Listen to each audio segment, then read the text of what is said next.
নমস্কার। আজকে বিশ্বকবি রবীন্দ্রনাথ ঠাকুরের যে 3টি করে কবিতার একসাথে মালা গাঁথছিলাম তার ষষ্ঠ ভাগ। আজকের ভাগে থাকছে সোজাসুজি, স্বল্প এবং হঠাৎ দেখা। আপনাদেরও একটু শুনতে অনুরোধ করলাম। কবি রবীন্দ্রনাথ ঠাকুরের খনিকা কাব্যগ্রন্থের একটি কবিতা সোজাসুজি। হৃদয় পানে হৃদয় টানে, নয়ন পানে নয়ন ছোটে, দুটি প্রাণীর কাহিনীটা এইটুকু বই নয়কো মোটে। শুক্ল সন্ধ্যা চৈত্র মাসে, হেনার গন্ধ হাওয়ায় ভাসে, আমার বাঁশি লুটায় ভূমে, তোমার কোলে ফুলের পুঁজি।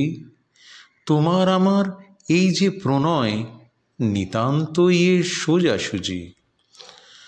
বাসন্তী রং বসনখানি নেশার মতো চক্ষে ধরে, তোমার গাঁথা জুথির মালা স্তুতির মতো বক্ষে পড়ে। একটু দেওয়া একটু রাখা, একটু প্রকাশ একটু ঢাকা, একটু হাসি একটু শরম, দুজনের এই বোঝাবুঝি। তোমার আমার এই যে প্রণয়, নিতান্তই এ সোজাসুজি। মধুমাসের মিলন মাঝে মহান কোনো রহস্য নেই, অসীম কোনো অবোধ কথা যায় না বেঁধে মনে মনেই। আমাদের এই সুখের পিছু ছায়ার মতো নাইকো কিছু, দোহার মুখে দোহে চেয়ে নাই হৃদয়ের খোঁজাখুঁজি। মধুমাসে মোদের মিলন, নিতান্তই এ সোজাসুজি। ভাষার মধ্যে তলিয়ে গিয়ে খুঁজিনে ভাই ভাষাতীত, আকাশ পানে বাহু তুলে চাহিনে ভাই আশাতীত। যেটুকু দিই যেটুকু পাই, তাহার বেশি আর কিছু নাই। সুখের বক্ষ চেপে ধরে করিনে কেউ জোছাজুঝি।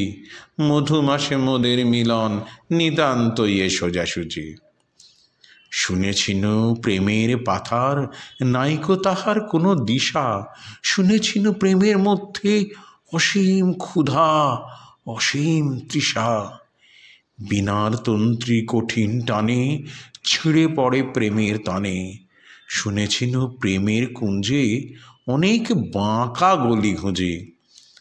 আমাদের এই দোহার মিলন, নিতান্তই এ সোজাসুজি। রবীন্দ্রনাথের সানাই কাব্যগ্রন্থ থেকে একটি কবিতা স্বল্প। জানি আমি ছোট আমার ঠাঁই, তাহার বেশি কিছুই চাহি নাই। দিও আমায় সবার চেয়ে অল্প তোমার দান, নিজের হাতে দাও তুলে তো রইবে অফুরান। আমি তো নই কাঙাল পরদেশী, পথে পথে খোঁজ করে যে যা পায় তারও বেশি। সকলটুকুই চায় সে পেতে হাতে, পুরিয়ে নিতে পারে না সে আপন দানের সাথে। তুমি শুনে বললে আমায় হেসে, বললে ভালোবেসে, আশ মিটিবে এইটুকুতেই তবে। আমি বলি তার বেশি কি হবে। যে দানে ভার থাকে বস্তু দিয়ে পথ সে কেবল আটক করে রাখে। যে দান কেবল বাহুর পরস্তব, তারে আমি বীণার মতো বক্ষে তুলে লব। সুরে সুরে উঠবে বেজে যেটুকু, সে তাহার চেয়ে অনেক বেশি সেজে। লোভীর মতো তোমার দ্বারে যাহার আসা যাওয়া, তাহার চাওয়া পাওয়া তোমায় নিত্য খর্ব করে আনে আপন ক্ষুধার পানে। ভালোবাসার বৎপরতা মলিন করে তোমারই সম্মান, পৃথুল তার বিপুল পরিমাণ। তাই তো বলি প্রিয়ে, হাসি মুখে বিদায় করো স্বল্প কিছু দিয়ে। সন্ধ্যা যেমন সন্ধ্যা তারাটিরে আনিয়ে দেয় ধীরে, সূর্য ডোবার শেষ সোপানের ভিতে সলজ্জ তার গোপন থালিটিতে। কবি রবীন্দ্রনাথ ঠাকুরের হঠাৎ দেখা। রেলগাড়ির কামরায় হঠাৎ দেখা, ভাবিনি সম্ভব হবে কোনো দিন। আগে ওকে বারবার দেখেছি লাল রঙের শাড়িতে, ডালিম ফুলের মতো রাঙা। আজ পরেছে কালো রেশমের কাপড়, আঁচল তুলেছে মাথায়, দোলন চাঁপার মতো চিকন গৌর মুখখানি ঘিরে। মনে হলো কালো রঙে একটা গভীর দূরত্ব ঘনিয়ে নিয়েছে নিজের চারদিকে, যে দূরত্ব সর্ষে ক্ষেতের শেষ সীমানায় শাল বনের নীলাঞ্জনে। থমকে গেল আমার সমস্ত মনটা। চেনা লোককে দেখলেম অচেনার গাম্ভীর্যে। হঠাৎ খবরের কাগজ ফেলে দিয়ে আমাকে করলে নমস্কার। সমাজবিধির পথ গেল খুলে, আলাপ করলেম শুরু। কেমন আছো, কেমন চলছে সংসার ইত্যাদি। সে রইল জানালার বাইরের দিকে চেয়ে, যেন কাছের দিনের ছোঁয়াচ পার হওয়া চাহনিতে। দিলে অত্যন্ত ছোট দু একটা জবাব, কোনোটা বা দিলেই না। বুঝিয়ে দিলে হাতের অস্থিরতায় কেন এসব কথা, এর চেয়ে অনেক ভালো চুপ করে থাকা।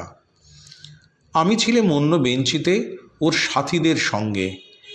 একসময় আঙুল নেড়ে জানালে কাছে আসতে, মনে হলো কম সাহস নয়। বসলুম ওর এক বেঞ্চিতে। গাড়ির আওয়াজের আড়ালে বললে মৃদু স্বরে, কিছু মনে করো না, সময় কোথা সময় নষ্ট করবার। আমাকে নামতে হবে পরের স্টেশনেই, দূরে যাবে তুমি, দেখা হবে না আর কোনো দিনই। তাই যে প্রশ্নটার জবাব এতকাল থেমে আছে, শুনবো তোমার মুখে, সত্যি করে বলবে তো? আমি বললেম, বলবো। বাইরের আকাশের দিকে তাকিয়েই শুধলো, আমাদের গেছে যে দিন, একেবারেই কি গেছে? কিছুই কি নেই বাকি? একটুকু রইলেম চুপ করে। তারপর বললেম, রাতের সব তারাই আছে দিনের আলোর গভীরে। খটকা লাগলো, কি জানি বানিয়ে বললেম নাকি।